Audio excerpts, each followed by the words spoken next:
அம்மா, ஐயா, ஐயா உட்காருங்க. என்ன செய்து? மண்டையில கட்டி, நைட்டெல்லாம் உறக்கம் இல்ல. சரிங்க ஐயா, உங்க பேரை சொல்லுங்க. மண்டையில கட்டி ஐயா. சரிங்க ஐயா, எல்லாம் சரியாக்கிடலாம். உங்க பேரை மட்டும் சொல்லுங்க. ஐயா, மண்டையில கட்டி ஐயா. ஐயா பெரியவரே, நான் உங்க பேரை கேட்டேன். உங்க பேரை மட்டும் சொல்லுங்க. மண்டையில கட்டி ஐயா. பேச முடியல ஐயா.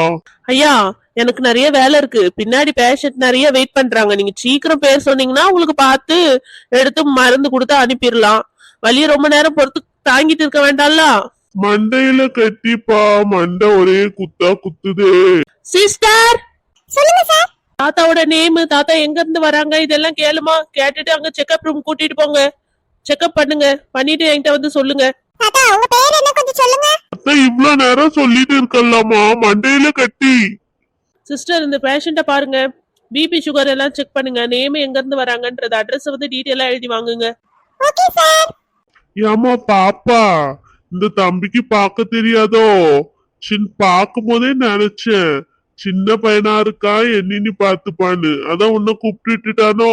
அப்பத்துல இருந்தே பார்க்காம சிஸ்டர் சிஸ்டர்னு கத்திக்கிட்டே கிடந்தான். அப்பவுமே நினைச்சேன் இவன் டாக்டர்ல சும்மா உட்கார்ந்துதான் இருக்கான்னு. நீ பாரம்மா. தாத்தா கேக்குற கேள்விக்கு கொஞ்சம் ஒழுங்கா பதில் சொல்லுங்க. உங்க பேர் என்ன? மண்டையில கட்டி. எங்க இருந்து வரீங்க? வலியில இருந்து. என்ன செய்து? மண்டையில கட்டி அம்மா. சரிங்க தாத்தா, கொஞ்சம் வெயிட் பண்ணுங்க. நான் கட்டியை பார்த்துட்டு என்ன பண்ணணும்னு சொல்றேன். சரியா? ஏலே இப்படி முறைச்சிட்டு உட்கார்ந்து இருக்காத. இந்த பிள்ளைய பார்த்து கொஞ்சமாவது கத்துக்க. அப்பதான் டாக்டர் ஆக முடியும். எம்மா டாக்டர் அம்மா, போயிட்டு வர. என்னம்மா?